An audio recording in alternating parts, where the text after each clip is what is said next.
Bhagyalakshmi சீரியலோட upcoming episode என்னென்னு பார்க்கலாம். பாக்கியாவும் செல்வியும் மினிஸ்டரை பார்க்க போன இடத்துல அவங்களுக்கு ஒரு சின்ன சமையல் ஆர்டர் கிடைக்க அது எல்லாத்தையும் நல்லபடியாக செஞ்சு முடிக்கிறாங்க பாக்கியா. கிடைச்ச இந்த ஆர்டர் மூலமாக பெருசாக எந்த வருமானம் வரலனாலும் பரவாயில்ல, அமைச்சரை பார்த்து நடந்த உண்மையெல்லாம் சொல்லி கவுன்சிலரை பற்றின உண்மையை சொல்லி என் பையன் செழியனை வெளியில் கொண்டு வர வைக்கணும். இன்றைக்கி நாள் முடிகிறதுக்குள்ளே என் பையன் வெளியில் வருவான் அப்படின்னு ஜெனிக்கிட்ட வேற சொல்லிட்டு வந்திருக்கேன். செல்வி, எப்படியாவது மினிஸ்டர் மூலமாக நமக்கு உதவி கிடைக்கும்ல அப்படின்னு பாக்கியா ரொம்ப பதட்டமாக இருக்காங்க. அங்கே மினிஸ்டர்கிட்ட வேலை பார்க்குற எல்லார்கிட்டையும், ஆமாம், இங்கே கட்சியில் வேலை பார்த்துட்டு இருந்த அந்த அண்ணன் பெருமாள் எங்க அப்படின்னு கேட்க, மினிஸ்டர் மூலமாக ஏதோ வேலைன்னு வெளியில் போயிருக்காரு, அவர் இப்போ வரமாட்டாருன்னு நினைக்கிறேன். ஆனால் நீங்கள் எப்படிம்மா இங்கே நின்றுட்டுருக்கீங்க ரொம்ப நேரமாக? நீங்கள் வேலை பார்த்து முடிச்சிட்டிங்கன்னா இங்கேருந்து கிளம்பலாமே அப்படின்னு சொல்ல, உடனே செல்வியும், இல்லை, அந்த பெருமாள் அண்ணன் மூலமாக எங்களுக்கு ஒரு உதவி ஆகணும், அவர் வந்த உடனே சொல்ல வேண்டியதெல்லாம் சொல்லிட்டு கிளம்பலாமேன்னு பார்த்தோம் அப்படின்னு பேசிகிட்டு இருக்கும்போது அங்கே பாக்கியா மினிஸ்டரோட பிறந்த நாளைக்கு சமைச்சு கொடுத்த அந்த சாப்பாடெல்லாம் சாப்பிட்டுட்டு மினிஸ்டர் மட்டும் இல்லாமல் கட்சியில் இருக்கிற எல்லாரும் ரொம்ப பெருமையாக பேசிகிட்டு இருக்காங்க.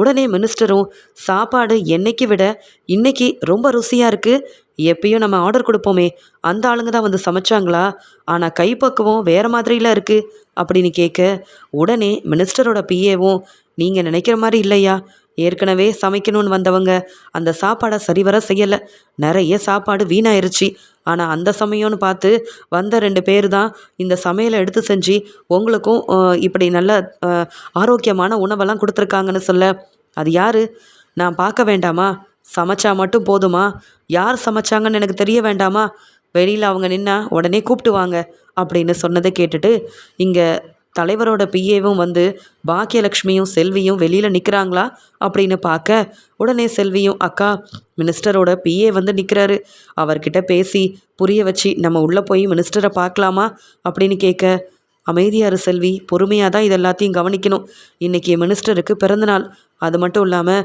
மினிஸ்டரை நம்பி நிறைய பேர் வந்திருக்காங்க, அவங்க சொந்தக்காரங்க தெரிஞ்சவங்கன்னு எல்லாருக்கும் ஒவ்வொன்றும் பார்த்து பார்த்து சமைச்சு கொடுத்துருக்கோம், அவர் இப்போ சாப்பிட்டுட்ருக்காரு, இப்போ போய் சொன்னால் சரிப்பட்டு வருமா, நம்மளை பற்றி என்ன நினைப்பாங்க அப்படின்னு சொல்ல, மினிஸ்டரோட பிஏவும் பாக்கியலக்ஷ்மி கிட்ட சொல்கிறாங்க, மினிஸ்டர் உங்களை உள்ளே கூப்பிடுறாங்க, நீங்கள் சமைச்ச சாப்பாடு ரொம்ப ருசியாக இருக்குன்னு பாராட்டினாங்க, நீங்கள் வரீங்களா அப்படின்னு கேட்ட உடனே அங்கேருந்து ஆளும், ஏற்கனவே இவங்களை நான் வீட்டுக்கு கிளம்ப சொன்னேன், மினிஸ்டரை பார்க்கணும் தான் நின்றுட்டுருக்காங்க, என்ன ஏதுன்னு எனக்கு தெரியல, கூப்பிட்டு போங்க அப்படின்னு சொல்ல, மினிஸ்டரோட பிஏவும் பாக்கியாவையும் செல்வியவும் உள்ளே கூப்பிட்டு போக, உடனே பாக்கியா மினிஸ்டரை பார்த்து ரொம்ப சந்தோஷப்படுறாங்க. எப்படியோ நல்ல நேரத்துக்கு இங்கே மினிஸ்டர் வீட்டுக்குள்ளே வர வச்சிட்டாரு, ஆனால் எல்லாரும் சாப்பிட்டுட்ருக்காங்க, இங்கே செழியனை பற்றி சொல்கிறதுன்னு ஒன்றுமே புரியலையே அப்படின்னு யோசிக்கும்போது உடனே அங்கே வந்தவங்களும் பாக்கியா கிட்ட சொல்கிறாங்க, என்னம்மா பார்த்துட்டு அப்படியே நிற்கிறீங்க, தலைவருக்கு என்ன வேணும்னு ஒவ்வொன்றா கேட்டு பரிமாறுங்கன்னு சொல்ல, செல்வி, நீயும் போய் என்ன ஏதுன்னு பாரு, நானும் தலைவருக்கு பரிமாறுறேன், எல்லா வேலையும் முடிஞ்சிருச்சுன்னா தலைவர் சாப்பிட்டு முடிஞ்ச உடனே என்னோட பிரச்சனையை பற்றி சொல்லிட வேண்டியதான்னு சொல்ல, சரிக்கா, நீ சொன்ன மாதிரியே செய்கிறேன் அப்படின்னு செல்வியும் வந்த எல்லாருக்கும் பரிமாறுறாங்க.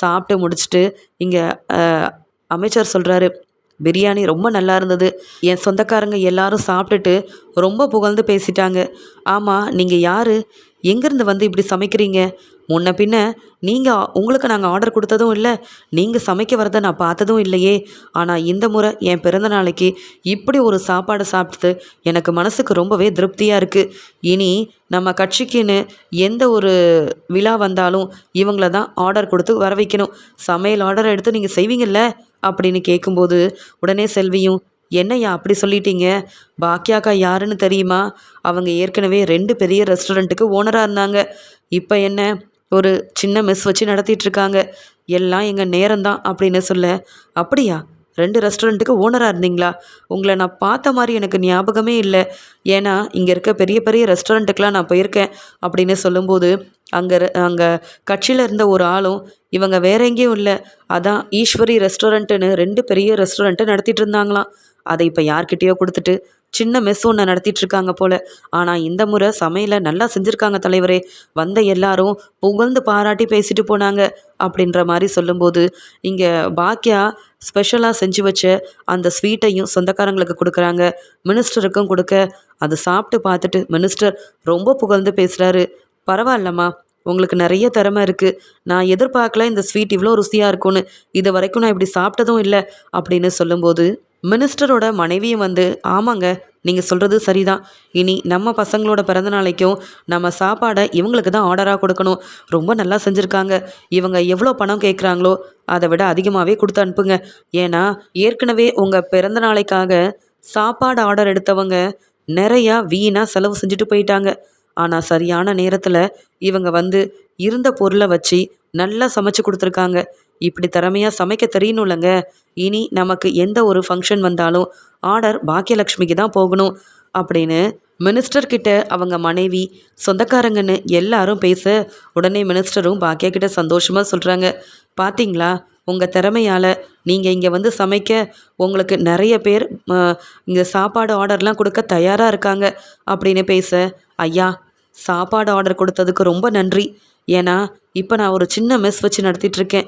நீங்கள் செய்கிற இந்த உதவியால் இன்னும் என் மெஸ்ஸை ஒரு பெரிய அளவு கொண்டு போக முடியுன்ற நம்பிக்கை இருக்குது. ஆனால் நான் இங்கே சமைக்கணும்னு வரல. உங்களை பார்த்து எனக்கு இருக்கிற பிரச்சனையை எப்படியாவது பிரச்சனைக்கு முற்றுப்புள்ளி வைக்கணும்னு தான் வந்தேன். ஆனால் உங்களால் நான் இப்போ சந்தோஷத்தில் இருக்கேன்னு சொல்ல, என்னம்மா சொல்கிறீங்க? உங்களுக்கு என்ன பிரச்சனை? ஏதாவது பண தேவை இருக்கா? இல்லை நீங்கள் இப்போ இந்த சமைச்சதுக்கு கொடுத்த பணம் பத்தலையா? மேற்கொண்டு பணம் வேணும்னா கூட கேளுங்க. நான் இன்றைக்கி ரொம்ப சந்தோஷமாக இருக்கேன். உங்கள் சமையலை சாப்பிட்டதுக்கு அப்புறமா தான் நாங்கள் எல்லோரும் ரொம்ப சந்தோஷமாகவும் நிம்மதியாகவும் இருக்கோம். இந்த மாதிரி ஒரு சமையலை சாப்பிட்டதில்ல. உங்களுக்காக எவ்வளோ பணம் வேணாலும் கொடுக்கலான்னு சொல்லும்போது செல்வி சொல்கிறாங்க, ஐயா நீங்கள் இப்படி பேசுனது எங்களுக்கும் ரொம்ப சந்தோஷமாக இருக்குது. ஆனால் பாக்கியா அக்காவோட பையன் இப்போ போலீஸ்கிட்ட வசமாக மாட்டிக்கிட்டாரு. அதுக்கு காரணம் உங்கள் கட்சியில் இருக்கிற ஒரு கவுன்சிலர் தான். அந்த ஏழுமலையை பற்றி தான் நாங்கள் பேசிட்டு போகலாமேன்னு வந்தோம். அவரை பற்றி சொல்லலாமா? எங்களுக்கு உங்களால் உதவி செய்ய முடியுமா அப்படின்னு இங்கே செல்வியும் பாக்கியாவும் கண்ணீரோடு நின்று கேட்குறாங்க. இது எல்லாத்தையும் பார்த்துட்ருக்கிற இங்கே ஏழுமலைக்கு அவ்வளோ கோவம் வருது. பாக்கியாவை சமைக்க விடக்கூடாதுன்னு நினச்சேன். மினிஸ்டரை பார்க்க விடக்கூடாதுன்னு நினச்சேன். எப்படியாவது பாக்கியாவை இங்கே அனுப்பணும்னு என்னெல்லாம் பேசினேன். பாக்கியா பெரிய திறமசாலி தான். எப்படியோ மினிஸ்டரை பார்த்து என்னை பற்றின உண்மையும் சொல்ல ஆரம்பிச்சிட்டா. இனி எனக்கு வேலை இல்லாமல் ஆச்சு. இந்த பாக்கியாவை சும்மா விட மாட்டேன். அந்த இடத்துல ரெஸ்டாரண்ட் வச்சு நடத்தவும் விட மாட்டேன் அப்படின்னு கோவமாக பார்க்க உடனே ஏழுமலை கிட்ட நின்றுட்டு இருந்த அந்த ஆளுங்களும், அண்ணே பேசாமல் அந்த பாக்கியாவை வெளியில் வர வச்சு மன்னிப்பு கேட்டு நீங்களே அந்த செழியன் தம்பியை வெளியில் வர வச்சுருங்க. மினிஸ்டர் அளவு போனால் உங்களுக்கு தானே பிரச்சனை வரும். நீங்கள் எதுக்குன்னு மினிஸ்டர்கிட்ட அவமானப்பட்டு நிற்கணும்? பாக்கியாலாம் ஒரு ஆளா என்ன? இப்போ ஏதோ பாக்கியாவோட பையன் செழியன் வெளியில் வந்துட்டா உங்களுக்கு உங்கள் வேலையும் இருக்கும். மறுபடியும் பாக்கியாவுக்கு பிரச்சனை செஞ்சு அந்த ரெஸ்டாரண்ட்டை நடக்க விடாமல் செய்யலாம்ல. ஆனால் உங்களுக்கு வேலை இல்லைன்னா நீங்கள் எதுவுமே செய்ய முடியாதே அப்படின்னு சொல்ல, இந்த பிரச்சனையில் நிறைய பேர் இருக்காங்க. நிறைய பேருக்கு உதவி செய்கிறதுக்காக தான் பாக்கியாவோட ரெஸ்டாரண்ட்டுக்கே போய் நான் வந்து பிரச்சனை செஞ்சேன். நான் இப்போ போய் பாக்கியா கிட்ட மன்னிப்பு கேட்டாலும் பாக்கியா மினிஸ்டர் இவ்வளோ சந்தோஷமாக பேசினதுக்கப்புறமா என்னெல்லாம் மதிப்பாளா? இல்லை நான் சொல்கிறத தான் கேட்பாளா? ஆனால் பாக்கியாவால் எனக்கும் என் வேலைக்கும் பிரச்சனை வந்தது. அந்த பாக்கியாவை நிம்மதியாக வாழ விடவே மாட்டேன் அப்படின்னு சொல்லிகிட்டு இருக்காங்க. இங்கே செல்வியும், அக்கா உனக்கு என்ன பிரச்சனைன்னு மினிஸ்டரே கூப்பிட்டு கேட்குறாரு. இப்பயும் சொல்லாமல் இருந்தால் எப்படிக்கா? செழியன் தம்பி வெளியில் வரணும்னா நீ முதல்ல உண்மையே சொல்லணும். மற்றவங்கள பற்றி யோசிக்காத. உன் வாழ்க்கையை பற்றி இப்போவாது யோசிக்கா அப்படின்னு சொல்ல மினிஸ்டர்கிட்ட ஒவ்வொரு உண்மையாக சொல்ல ஆரம்பிக்கிறாங்க பாக்கியா. அந்த கவுன்சிலரை பற்றி நீங்கள் நல்ல விதமாக தெரிஞ்சு வச்சுருப்பீங்க. ஆனால் அவர் நிறைய பிரச்சனை செஞ்சிட்ருக்காரு. நான் சின்ன ரெஸ்டாரண்ட் வச்சு நடத்துகிறேன். இந்த ஹோட்டலை ஆரம்பித்து கொஞ்ச நாள் தான் ஆகுது. இப்போ இன்னும் எதிர்பார்த்த அளவு கஸ்டமரும் வரலை, லாபமும் கிடைக்கல. ஆனால் அந்த ஏரியாவில் இருக்கிற கவுன்சிலர் தினமும் வந்து சாப்பிடுவார். சாப்பாடுக்கு பணம் கொடுக்கவும் மாட்டார். அதை கூட நான் பெருசாக எடுக்கலை. ஆனால் ஒரு நாள் வந்த கஸ்டமர் என்னை பற்றி என் பையன் முன்னாடியே தப்பாக பேச அதை தாங்கிக்க முடியாது என் பையன் அவரை வெளுத்து வாங்கிட்டான். அந்த கோவத்தில் என் பையன் செய்யாத தப்புக்கெல்லாம் பொய்யா ஒரு கம்ப்ளைண்ட்டை கொடுத்து அவனையும் உள்ளே அனுப்பிட்டாரு. எவ்வளவோ எடுத்து சொன்னேன். அவர்கிட்ட போய் மன்னிப்பு கேட்டேன். வீடு தேடி போய் நியாயம் கேட்டேன். ஆனால் கவுன்சிலர் எனக்கு பதில் சொல்லாமல் அங்கே உன் பையனை வெளியில் வரவிட மாட்டேன், உன்னால் முடிஞ்சதை செஞ்சுக்கன்னு சொல்லிட்டாரு. அது மட்டுமா, உங்களை பார்க்க வந்தேன், பார்க்கவே கூடாது, இப்படியே திரும்பி போயிரு.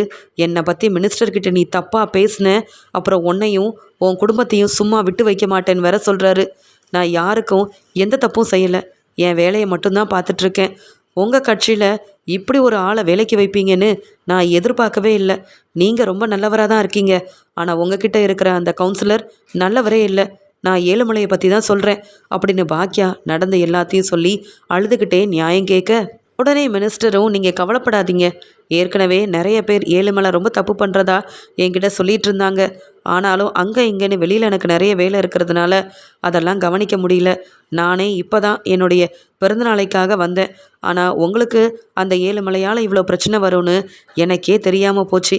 நீங்கள் கவலைப்படாமல் இருங்க அப்படின்னு சொல்லி தன்னுடைய கட்சி ஆளை அனுப்பி ஏழுமலையை அங்கே உள்ளே வர சொல்ல, ஏழுமலை தன்னுடைய ஆளுங்க கிட்ட சொல்கிறாங்க, அந்த பாக்கியாவை சாதாரணமாக நினச்சிட்டேன். மினிஸ்டர்கிட்ட என்னை வசமாக மாட்டி விட்டுட்டா போல. அதான் தலைவர் என்னை கூப்பிட்டு விட்டுருக்காரு. இன்னைக்கு பாக்கியா எப்படி வீட்டுக்கு போய் சேர்றான்னு நான் பார்க்குறேன். எல்லார் முன்னாடியும் அவமானப்படுத்துகிற அந்த செழியனை யார் சொன்னாலும் வெளியில் வர நான் விடமாட்டேன் அப்படின்னு சொல்ல, உடனே கவுன்சிலர்கிட்ட நின்றுட்டு இருந்த அவரோட ஆளுங்களும், அண்ணே என்னதான் இருந்தாலும் உங்களுக்கு உங்கள் வேலை முக்கியம். இந்த பொறுப்பு இருக்க போய் தான் நீங்கள் நினச்சதெல்லாம் செஞ்சிட்ருக்கீங்க. தலைவருக்கு உங்கள் மேலே நம்பிக்கை இன்னும் குறையக்கூடாது. அப்படி ஏதாவது ஆச்சு வேலை இருக்காது, நீங்கள் நினச்சதும் நடக்காது. பார்த்து பேசி பிரச்சனையை சமாளிச்சுட்டு வாங்க அப்படின்னு சொல்லியே அனுப்புகிறாங்க. அந்த சமயம் அங்கே பெருமாள் வேலையெல்லாம் முடிச்சுட்டு வர மினிஸ்டரை பார்த்துட்டு, என்னம்மா பாக்கியா நீங்கள் தலைவர்கிட்ட பேசிட்டீங்களான்னு கேட்க, உடனே மினிஸ்டரும், என்னப்பா பெருமாள், இந்த பாக்கியாவை முன்னாடியே உங்களுக்கு தெரியுமா, இல்லை இங்கே தான் பார்த்து இந்த சமையலெல்லாம் செய்ய வச்சிங்களான்னு கேட்க, பாக்கியா காலையிலேருந்து உங்களை பார்க்கணுன்னு தான் இங்கேயே இருந்தாங்க. இவங்க மூலமாக நமக்கு நல்ல சாப்பாடும் கிடச்சிருக்கு தலைவரே. இவங்களுக்கு ஒரு பிரச்சனை, அதை அவங்களே சொல்லியிருப்பாங்கல்ல. நீங்கள் ரொம்ப நம்பிக்கையை வச்சுருக்கிற அந்த ஏழுமலை சரியான ஆளே இல்லை. இவங்களுக்கு எவ்வளோ பெரிய பிரச்சனை தந்துட்டுருக்கான் தெரியுமா அப்படின்னு அங்கே கட்சிக்குள்ளே என்னெல்லாம் பிரச்சனை இருக்குன்றதையும் தெளிவாக சொல்ல, ஏழுமலை அங்கே ரொம்ப கோவமாக பாக்கியாவை பார்த்து முறைச்சிக்கிட்டே வந்து நிற்க, மினிஸ்டரும், என்னப்பா ஏழுமலை பெரிய பொறுப்பெல்லாம் கிடச்சிருச்சுன்னு உன் விருப்பத்துக்கு தேவையில்லாமல் பிரச்சனை செஞ்சிட்ருக்க போல. கட்சியில் எப்படி இருக்கணுமோ அப்படி இருந்தால் தான் நம்மளை பற்றி எல்லாரும் நல்ல விதமாக நினைப்பாங்க. தொடர்ந்து நாமளும் இந்த வேலையில் இருக்க முடியும். ஆனால் நீ செய்கிறதெல்லாம் பார்த்தா எனக்கும் கெட்ட பேர் வந்துடும் போலையே. நீ செய்கிறது தப்புன்னு புரிஞ்சு நடந்துக்க, இல்லை சும்மா விட மாட்டேன். இப்போவே அந்த செழியன் வெளியில் வரணும். நீ கொடுத்த கம்ப்ளைண்ட்டை வாபஸ் வாங்கணும். அப்படி இல்லைன்னா உனக்கு வேலை இருக்காது. நீ ஏன் முடிவெடுத்துக்கோ. வேலை முக்கியமா இல்லை நீ செஞ்ச பிரச்சனை முக்கியமானு நினச்சி முடிவெடுத்துக்கன்னு சொல்ல, தலைவரே நீங்களே இப்படி பேசுகிறீங்க. நான் எப்படியாவது அந்த பையனை வெளியில் வர வைக்கிறேன். ஆனால் அந்த பாக்கியா சொல்கிறதெல்லாம் நம்பாதீங்கன்னு சொல்லும்போது செல்வி சொல்கிறாங்க, அண்ணே பொய் சொல்லாதீங்கண்ணே. நீங்கள் எத்தனை முறை இங்கே பாக்கியாக்காவோட ரெஸ்டாரண்ட்டில் வந்து சாப்பிட்ருப்பீங்க. ஒரு நாளாவது பணம் கொடுத்துருப்பீங்களா? நீங்கள் மட்டுமா வந்து சாப்பிட்டீங்க? கூட உங்கள் ஆளுங்களெல்லாம் கூப்பிட்டு வருவீங்கல்ல. எவ்வளோ பொறுமையாக இருந்தோம் நாங்கள். நீங்கள் கேட்ட எல்லாத்தையும் சமைச்சு கொடுத்தோம். உங்கள் ஆளுங்களை கூப்பிட்டு வந்து நல்லா ட்ரிங்க்ஸ் பண்ணீங்க. எங்கள் ரெஸ்டாரண்ட்டில் நாங்கள் 2 பேர் தான் இருக்கோம், இப்படி செய்யக்கூடாதுன்னு சொன்னோம். எதிர்த்து பேசி அவமானப்படுத்துகிறீங்க. அதெல்லாம் கூட பொறுமையாக எல்லாத்தையும் ஏற்றுக்கிட்டோம். ஏன்னா நீங்கள் ஒரு பெரிய பொறுப்பில் இருக்கீங்க. உங்களை நாங்கள் அவமானப்படுத்தக்கூடாதுன்னு அமைதியாக இருந்தது தான் தப்பு. என்னைக்கு எங்கள் ரெஸ்டாரண்ட்டில் வந்து பிரச்சனை செய்ய ஆரம்பிச்சிங்களோ அன்னைக்கே நாங்கள் உங்கள் மேலே கம்ப்ளைண்ட் கொடுத்துட்டு நீங்கள் செஞ்சதெல்லாம் அமைச்சர்கிட்ட வந்து சொல்லியிருந்தா உங்கள் நிலைமை என்ன ஆயிருக்கும்? வேலையில் இப்போ இருந்திருக்க மாட்டீங்க. போனா போதுன்னு பாக்கியாக்கா பொறுமையாக இருக்க போய் பொய் சொல்லி ஏமாற்றி செழியன் தம்பியை உள்ளே அனுப்பிட்டீங்க. என்ன எங்களுக்குன்னு பேச யாரும் இல்லைன்னு நினச்சிங்களா அப்படின்னு செல்வி ரொம்ப கோபமாக பேச, தலைவருக்கு நல்லா புரியுது பாக்கியா ரொம்ப நல்லவங்க. செல்வி அவங்களுக்காக நல்லபடியாக சப்போர்ட் பண்ணுறாங்க. ஆனால் ஏழுமலை சொன்னது எல்லாமே பொய் தான்னுட்டு, ஏழுமலை சொல்கிறது கேட்குதா? வேலை வேணுமா? நேர்மையாக இருப்பேன்னா இரு, இல்லையா உன் வேலையை பார்த்துட்டு கிளம்பிரு. இப்படி தப்பு செய்யாதவங்களுக்கு பிரச்சனை செஞ்ச அவ்வளவுதான் அப்படின்னு சொல்லும்போது, சரி சரி ஐயா நீங்கள் கோவப்படாதீங்க. தலைவரே எப்படியாவது அந்த பையன் வெளியில் வந்துடுவான்னு இந்த பாக்கியா கிட்ட சொல்லிடுங்க. இனி என்னால் எந்த பிரச்சனையும் வராது. யாரும் என்னை தப்பாக பேசவும் மாட்டாங்க. இந்த ஒரு முறை என்னை மன்னிச்சிருங்கன்னு சொல்ல, பாக்கியா சொல்கிறாங்க, இந்த கவுன்சிலர் நல்லவர் தான். ஆனால் அடுத்தவங்களுக்கு பிரச்சனை செய்யணும்னு நினைக்கிறாருல, அது தப்புன்னு மட்டும் புரிய வைங்க. அவர் அந்த வேலையிலேயே இருக்கட்டும். என் பையன் வெளியில் வந்தால் போதும் அப்படின்னு சொல்லும்போது நம்பிக்கையாக பேசுகிறாரு இங்கே வந்து மினிஸ்டர். அங்கேருந்து ஏழுமலை கிளம்பி அவரோட ஆளுங்க கிட்ட சொல்கிறாங்க, பாக்கியா என் வேலைக்கே பெரிய பிரச்சனை செய்யணும்னு நினச்சிட்டான். அந்த பையன் வெளியில் வரல, அப்புறம் தலைவர் என் மேலே ரொம்ப கோவப்பட்டுருவார் அப்படின்ற மாதிரி பேசிகிட்டு இருக்காங்க. செழியனும் வெளியில் வந்துடுறாரு. இங்கே மினிஸ்டர் சொல்கிறாங்க, நீங்கள் கவலைப்படாமல் உங்கள் வேலையை நல்லபடியாக செய்யுங்க. நீங்கள் அங்கே இங்கேன்னு போக வேண்டாம். இப்போ ஏதோ ரெஸ்டாரண்ட் ஆரம்பிச்சிருக்கீங்கல்ல, அந்த மெஸ்ஸை நல்லபடியாக நடத்துங்க. என்னால் முடிஞ்ச உதவியை செய்வேன். மறுபடியும் இந்த கவுன்சிலர் ஏழுமலை உங்களுக்கு பிரச்சனைக்குன்னு வரமாட்டார். அப்படி வந்தாலும் எப்போ வேணாலும் என்னை பார்க்க நீங்கள் வரலாம். உங்களுக்கு உதவி செய்ய நான் தயாராக இருக்கேன். எந்த பிரச்சனையாக இருந்தாலும் எப்போ வேணாலும் என்னை வந்து நீங்கள் பார்க்கலாம் பாக்கியா. அது மட்டும் இல்லை, எங்கள் வீட்டில் ஏதாவது ஃபங்க்ஷன்னா நீங்கள் தான் வந்து சமைச்சு கொடுக்கணும் அப்படின்னு பெருமையாக பேசி பாக்கியாவுக்கு அதிகமான பணத்தையும் கொடுக்க, உடனே பாக்கியாவும் நான் என் கை காசை போட்டு தான் சமைச்சேன், அதுக்குன்னு இவ்வளோ பணம் எனக்கு வேண்டாம், நான் செஞ்ச சமையலுக்கு எவ்வளோ தரணுமோ அதை மட்டும் கொடுங்க அப்படின்னு சொல்ல, இல்லைம்மா பாக்கியா, இந்த இந்த ஏழுமலையால் நிறைய பிரச்சனை வந்திருக்கு. அதெல்லாம் நீங்கள் எவ்வளவோ கஷ்டப்பட்டு சமாளிச்சிருக்கீங்க. தனி ஆளாக இருந்து முன்னேறணும்னு நினச்சிருக்கீங்க. நான் கொடுக்குற இந்த பணத்தை வேண்டான்னு சொல்லாதீங்க, வாங்கிக்கோங்க அப்படின்னு பாக்கியாவை பெருமைப்படுத்தி பணத்தையும் கொடுத்து ரொம்ப சந்தோஷமாக அனுப்பி வைக்கிறாரு மினிஸ்டர். பாக்கியா நினைக்கிறாங்க, நாம் வந்ததும் இங்கே ரொம்ப நல்லது தான். இங்கே எப்படியோ மினிஸ்டர் மூலமாக ஆர்டரும் கிடைக்கும்னு ஒரு முடிவு வந்திருக்கு. மினிஸ்டரால் இனி வேறு யாரும் நம்மளுக்கு பிரச்சனை செய்யவும் மாட்டாங்க அப்படின்ற ஒரு யோசனையில் வெளியில் வர செல்வி சொல்கிறாங்க, அக்கா, அந்த ஏழுமலை மாதிரியே மினிஸ்டரும் நம்ம சொல்கிறத கேட்காம இவரும் நம்ப மாட்டாரோ, நம்மளுக்கு உதவி செய்ய மாட்டாரோன்னு நினச்சேன். ஆனால் மினிஸ்டர் ரொம்ப நல்லவராக இருக்காருக்கா. மேற்கொண்டு பிரச்சனை வந்தாலும் தேடி வாங்க உதவி செய்கிறேன்னு சொல்லி பணத்தையும் கொடுத்து அனுப்பியிருக்காரு. இவரை மாதிரி நல்லவங்களும் இருக்கதாங்க்கா செய்கிறாங்க. நீ கவலைப்படாமல் இருக்கா, எனக்கு சந்தோஷமாக இருக்குன்னு சொல்ல, எப்படியோ ஜெனிக்கு நான் சொன்னதை நான் நல்லபடியாக நடத்தி வச்சுருப்பேன்னு நினைக்கிறேன். இங்கே செழியனும் வந்துடுவான். அதனால் நீ வீட்டுக்கு கிளம்பு செல்வி, ரொம்ப நேரமாகுது அப்படின்னு சொல்ல, அக்கா, ஓ மாமியார் வேற இடையில ஃபோன் பண்ணிக்கிட்டே இருந்தாங்களே, அந்த ஈஸ்வரி அம்மாவை எப்படி தான் சமாளிக்க போறியோ தெரியலக்கா. என்னதான் இருந்தாலும் உன் மாமியார் உன் மேலே கொஞ்சம் கூட மதிப்பு மரியாதையும் வைக்கவே மாட்டிக்கிறாங்க. உன்னை எப்படிலாம் அவமானப்படுத்தலாம்னு நினைக்கிறாங்க. உன் வீட்டிலே இருந்துக்கிட்டு உன் மாமியார் செய்கிறத எப்படி தான் எல்லாம் பொறுத்து போறியோ தெரியலன்னு சொல்கிறாங்க. அதெல்லாம் சரியாயிரும். என் பையன் வெளியில் வரணும், அதுக்காக நான் என்ன வேணாலும் செய்வேன் தான் இவ்வளோ நேரம் வீட்டுக்கு போகாமல் இருந்தேன் அப்படின்னு சொல்லிட்டு வீட்டுக்கு கிளம்புறாங்க பாக்கியா. அங்கே ஈஸ்வரி ரொம்ப கோவமாக கோபிக்கிட்ட பேசிகிட்டு இருக்காங்க. கோபி, பாக்கியா செய்கிறது சரியில்லை. அந்த பாக்கியா என்னவோ பெரிய ஆள் நினச்சிக்கிட்டு மறுபடியும் வேலை தான் முக்கியம்னு ஏதோ சமையல் ஆர்டர் எடுத்து செய்கிறாளாம். அதான் வீட்டுக்கு கூட வரலையாம். செழியன் வீட்டுக்கு வரலன்ற எண்ணமே இல்லை. தான் பையன் அங்கே கஷ்டப்படுறானே அப்படின்ற கொஞ்சம் கூட பொறுப்பு இல்லாமல் பாக்கியா இப்படி செய்கிறத என்னால் ஏற்றுக்க முடியல. இன்னைக்கு பாக்கியா வரட்டும். நான் பேசுகிற பேச்சில் இனி பாக்கியா பிஸ்னஸ் பக்கமே போகக்கூடாதுன்னு கோவமாக பேசிகிட்டு இருக்க, அங்கே செழியன் வீட்டுக்கு வராரு. உடனே கோபியும், செழியா, நீ என்ன தனியாக வந்திருக்க? உன்னை விட்டுட்டாங்களா? எப்படி வந்தேன்னு கேட்க, என்ன ஏதுன்னு தெரியலப்பா, ஆனால் அம்மா தான் பேசி என்னை வெளியில் வர வச்சுருப்பாங்கன்னு நினைக்கிறேன் அப்படின்னு சொல்ல, உடனே ஈஸ்வரி நம்பிக்கையே இல்லாமல், அந்த பாக்கியாவா? அந்த பாக்கியா எங்கே இருக்கான்னு உனக்கு தெரியுமா? மறுபடியும் சமையல் ஆர்டர் எடுத்து செஞ்சிட்ருக்காளாம். உன்னை பற்றி அவள் யோசிக்க போகிறா? பொறுப்பே இல்லாத பாக்கியா நீ வெளியில் வர காரணமாக இருந்திருக்க மாட்டா.